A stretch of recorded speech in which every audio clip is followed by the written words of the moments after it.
the Latino Spirit Awards to recognize individuals who exemplify the true spirit, the Latino culture, and heritage. This resolution acknowledges the historical and ongoing contributions Latinos have made to California and the history of Mexico. But during California's formative years, Latinos have helped shape our state's culture, establish and retain our democracy, and build an economic foundation. Mr. Rosso is a respected labor leader and a fierce advocate for the rights of the working class and immigrants. As a child, she traveled from Oregon to California with her parents and 9 siblings to work in the fields and learned the importance of hard work and determination. Because we went out and we said, we will elect you, but you have to respond to what we need.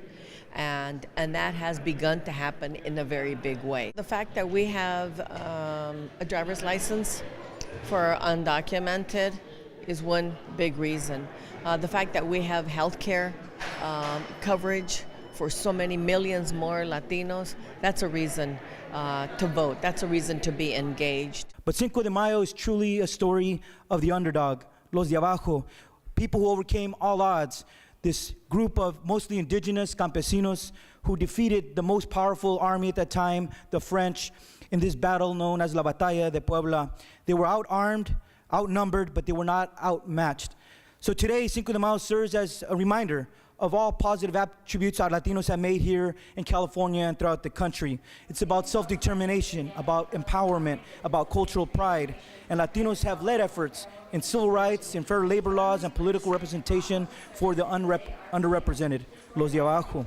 But in modern decades, Latinos have risen to also become leading figures in public service, law, sports, politics, and business. And Latinos have made strides towards developing the next generation of young leaders that will build upon these previous accomplishments. That's when Blanca's journey to break the record began. She completed her feat in Antarctica on February 19, 2015. Through her running, she hopes to bring awareness to Operation Smile. They think I'm crazy, but then at the same time they say it's cool because my friends, they've wanted to go to some of the places I've been. It feels very exciting because all the things you get to see when you're there and then exploring the cultures. I would tell them, have that vision. No matter how long it takes you, you can get there.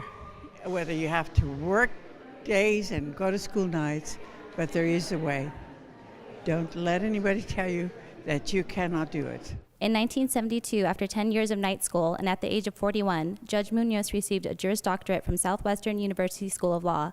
Judge Munoz has focused on the issues she is passionate about. It's very humbling, and one of the things that it represents is that you go back and you say, how did I get here? It's those people whose shoulders you stand on that make it possible. For me, it's a real privilege. It's a real honor and a blessing, the fact that not only do I feel seen as a baseball player, as an athlete, I feel seen as a human, as someone of the community, as someone who lives amongst the community and is always there.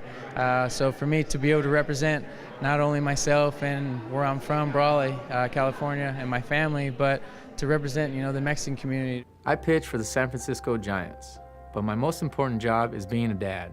Represent the way I was growing up, the way I was raised, the way I was brought up, the way the morals and traditions that I was infused with. No matter who you are or where you were born, healthcare is a basic human right. It's something that I believe in based on the fact that it still affects me in a sense, because it affects my family. I still have family members that are in that position or whatnot, and that's the way my parents came in the States. Everything about it, my grandparents, everything about it it's just kind of fitting.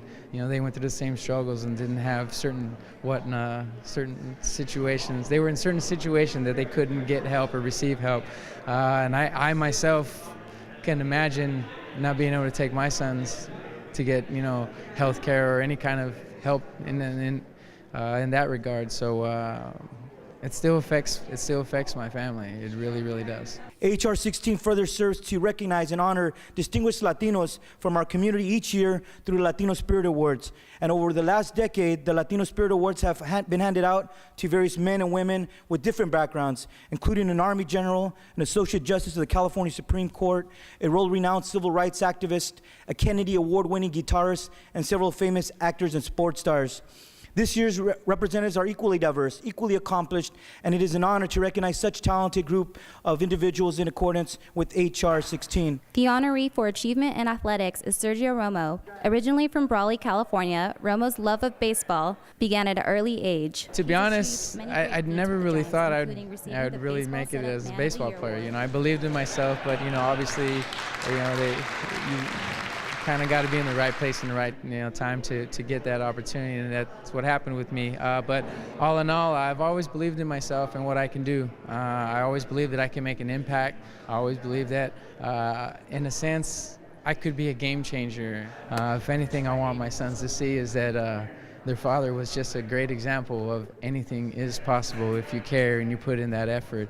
I mean, you gotta love yourself, and all in all, if you don't respect yourself and love yourself, you ain't gonna be able to respect and love anybody else. And I really want them to learn to love and respect people. So if they can be that way with me, I'd be one proud father.